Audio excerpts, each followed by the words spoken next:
NUG ဟာတိုင်းရင်းသားတွေကိုပါဝင်အောင်မစည်းလုံးနိုင်ဘူးဆိုတော့ပြောကြချက်ကတော့အကုန်လုံးကမမှန်ဘူးဗျသူစည်းလုံးဖို့ကြိုးစားတယ်သူရဲ့စည်းလုံးမှုမအောင်မြင်တာ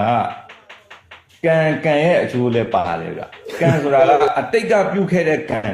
ကျွန်တော်တို့မြန်မာနိုင်ငံရေးသမိုင်းတစ်လျှောက်မှာပေါ့နော်ဗမာချင်းချင်းမတည့်ဘူးဆိုရင်တိုင်းရင်းသားကိုအသေးအတန်လိုက်ပြီးမှစီယုံကြပြီတိုင်းရင်းသားတွေကလည်းဟုတ်တယ်ဒါဘုံရန်သူစစ်တပ်ကိုချရမယ်ဆိုပြီးပါတော့တယ်ပါတော့ပြီးမှခဏနေ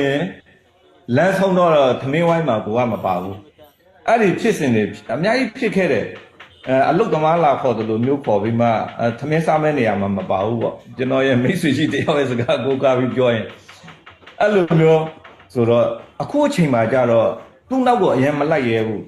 သူ့ကိုမကူညီချင်လို့မဟုတ်ဘူးသူ့နောက်ကိုလိုက်တော့ရင်ငါပဲဟိုပါဗောဘိုက်ကြီးပြီးကြံခဲ့မှာဗောဗျာအဲ့လိုမျိုးတန်တရားတွေဒွိဟာတွေအများကြီးရှိတယ်ဒါကြောင့်